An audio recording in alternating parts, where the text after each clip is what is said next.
हरिवंश नारायण सिंह दुनिया इन्हें हरिवंश जी के नाम से जानती है।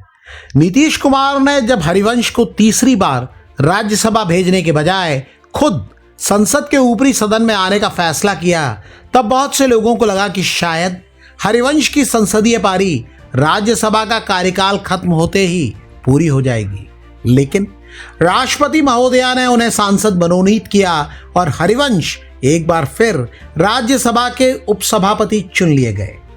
राजनीति के कई जानकार दावा कर रहे हैं कि हरिवंश का राज्यसभा में मनोनीत होना और फिर से राज्यसभा का उपसभापति चुना जाना एक रिटर्न गिफ्ट है। दावा किया जा रहा है कि ये रिटर्न गिफ्ट उस पुल को जोड़ने के लिए मिला है जो अगर टूटा रहता तो शायद आज नरेंद्र मोदी देश के प्रधानमंत्री ना होते। ये दावा जितना बड़ा है, इसके पीछे की कहानी उससे भी बड़ी और उससे भी ज्यादा दिलचस्प है। ये कहानी है उस पुल की जिसने नीतीश कुमार और नरेंद्र मोदी के बीच की दूरियां पाट दी। जब नीतीश कुमार एनडीए छोड़कर इंडिया गठबंधन बनाने में व्यस्त थे, तब दिल्ली में बैठकर खामोशी से उनकी एनडीए में वापसी की स्क्रिप्ट कौन लिख रहा था? जो लिख रहे थे उनका नाम है हरिवंश। साल 2022 से जनवरी 2024 के बीच की कड़ियों को जोड़िए। नीतीश कुमार एनडीए से बाहर थे, बिहार में तेजस्वी यादव के साथ मिलकर सरकार चला रहे थे और नरेंद्र मोदी को सत्ता से बेदखल करने की कस्में खा रहे थे। लेकिन इस दौरान हरिवंश इकलौते ऐसे नेता थे जो प्रधानमंत्री नरेंद्र मोदी और नीतीश कुमार दोनों के भरोसेमंद बने हुए थे। वो जेडीयू के सांसद थे, लेकिन मोदी सरकार से अच्छे रिश्ते बनाए हुए थे। जेडीयू एनडीए से अलग हुई, लेकिन हरिवंश ने उपसभापति का पद नहीं छोड़ा और उन्हें हटाया भी नहीं गया। बीच बीच में वो जब पटना जाकर नीतीश कुमार से मिलते थे तो माना जाता था कि पीएम मोदी और अमित शाह का संदेश लेकर गए हैं। राजनीतिक गलियारों में आज भी यह दावा किया जाता है कि नीतीश कुमार के जनवरी 2024 में वापस बीजेपी के करीब आने की जो स्क्रिप्ट लिखी गई, उसके सबसे बड़े रचनाकारों में से एक हरिवंश ही थे।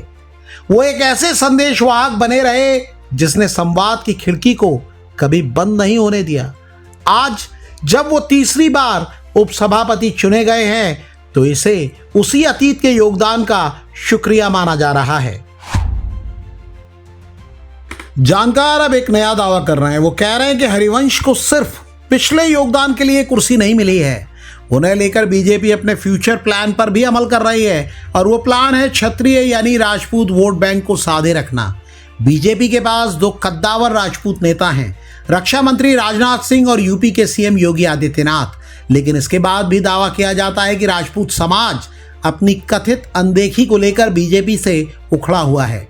जानकारों का दावा है कि हरिवंश को राज्यसभा सांसद मनोनीत कर और उन्हें उपसभापति बनाए रखकर बीजेपी ने यह संदेश देने की कोशिश की है कि राजपूत उनके लिए कितने अहम हैं।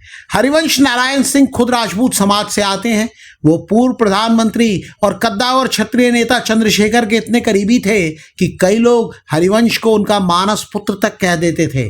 आज के दौर में जब बीजेपी को अपने स्कोर वोटर का भरोसा बनाए रखना है, तब जानकार कह रहे हैं कि हरिवंश से बेहतर कौन सा नेता हो सकता है।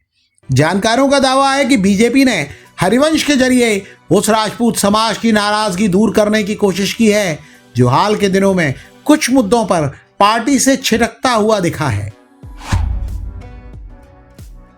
हरिवंश नारायण सिंह का कद लगातार बढ़ता जा रहा है। जानकार बताते हैं कि 30 जून 1956 को बलिया के सिताब दियारा में जन्मे हरिवंश का प्रोफेशनल सफर 500 रुपए की नौकरी से शुरू हुआ था।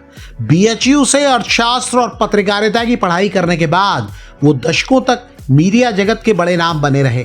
चंद्रशेखर जब पीएम थे तब उनके अतिरिक्त मीडिया सलाहकार रहे और फिर नीतीश कुमार की नजर उन पर पड़ी। 2014 में नीतीश कुमार ने अचानक उन्हें फोन किया और सीधे राज्यसभा भेज दिया। लेकिन आज हरिवंश जेडीयू के साथ पीएम मोदी के भी भरोसेमंद बन चुके हैं। हरिवंश ने यह भरोसा तब हासिल किया जब उनकी पार्टी जेडीयू का गठबंधन बीजेपी से टूटा। नीतीश कुमार ने पाला बदला, लेकिन हरिवंश राज्यसभा के उपसभापति बने रहे। अगस्त 2022 में जब जेडीयू एनडीए से अलग हुई, तब भी बीजेपी ने उन्हें पद से हटाने की कोशिश नहीं की। क्यों? कारण अब सबके सामने है। उस दौर में कई लोग मांग कर रहे थे कि हरिवंश को इस्तीफा दे देना चाहिए, लेकिन ये मांग कभी नीतीश कुमार की तरफ से नहीं आई और हरिवंश ने किसी और की मांग सुनी ही नहीं। 2023 में जब समूचे विपक्ष ने नई संसद के उद्घाटन का बहिष्कार किया, तब भी हरिवंश वहां मौजूद थे। उन्होंने हमेशा पार्टी लाइन से ऊपर उठकर संवैधानिक दायित्व को ढाल बनाया। जानकार दावा करते हैं कि असल में ये मोदी नेतृत्व के प्रति उनकी अटूट निष्ठा थी। निष्ठा दिखाना उनके लिए फायदेमंद भी साबित हुआ। 9 अप्रैल 2026 को हरिवंश का कार्यकाल खत्म हुआ। जेडीयू ने उन्हें दोबारा राज्यसभा नहीं भेजा। सबको लगा कि राष्ट्रीय राजनीति में हरिवंश का चैप्टर क्लोज हो गया, लेकिन जानकार बताते हैं कि पटकथा तो पहले ही लिखी जा चुकी थी। राष्ट्रपति ने उन्हें मनोनीत किया और वो फिर से उपसभापति बन गए। पहली बार देश ने देखा कि कोई मनोनीत सदस्य उपसभापति बने हैं। पीएम मोदी ने खुद उनकी तारीफों के पुल बांधे। 18 मार्च को ही पीएम मोदी ने हिंट दे दिया था कि हरिवंश की पारी अभी लंबी चलेगी। जाहिर है, हरिवंश नारायण सिंह एक नेता या पत्रकार ही नहीं है, वो भारतीय राजनीति के ऐसे अदृश्य पुल हैं जिनके बिना एनडीए का आज का स्वरूप शायद मुमकिन न होता।